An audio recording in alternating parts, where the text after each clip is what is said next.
দুদিনই তারা রাস্তা সিমেন্ট করে इसके पर जाऊंगा ना तो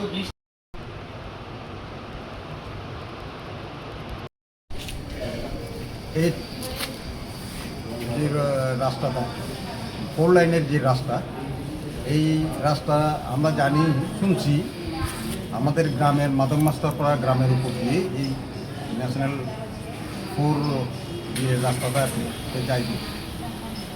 এর পরিপ্রেক্ষিতে আমরা যেহেতু আমরা প্রথমে যে রেলে আমরা গ্রামটা অনেক পরিবার এফেক্ট হয়েছে এবং উচ্ছেদ হয়ে গেছে।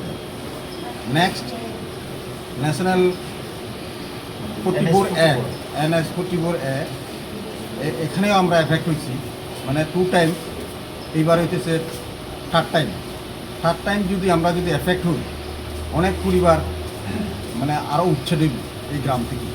এই জন্য আমরা SDM-এর থ্রুতে আমরা চিফ মিনিস্টার এবং মাননীয় চিফ মিনিস্টার এবং মাননীয় DM সাহেবের কাছে আমরা একটা আবেদন করতেছি আর কি, যাতে এই রাস্তাটা এই মাদাম মাস্টারপাড়া গ্রামের উপর দিয়ে যাতে না নিয়ে অন্যদিকে ডাইভার্সন করা হয়। এবার লইয়া তৃতীয়বার হইব এফেক্টটা, এবার হইলে তৃতীয়বার। আর দ্বিতীয়বারের আগে যেটা আগে আপনি কইছিলেন এটা আপনারা দেখা করছেন নি যে প্রশাসনের লগে তার লগে কথাবার্তা হয়েছেন নি আগে? না, প্রশাসনের লগে দেখা হয়েছে না, তারা বলতে নিব এরপরে আমরা চুপচাপ হয়েছি।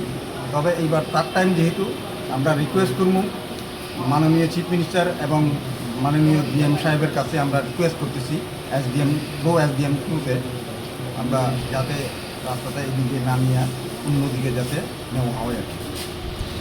কই পরিবার আছে এমনি এফেক্ট হওয়ার সম্ভাবনা আছে যে? এখানে গ্রামে প্রায় আমরা 150 পরিবারের মতো আমরা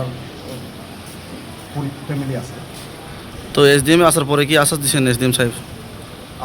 SDM আমরা কথা দিল মানে তাইনে চেষ্টা করে দেখি। আপনার নাম? আমার নাম পরিতোষ চাকমা।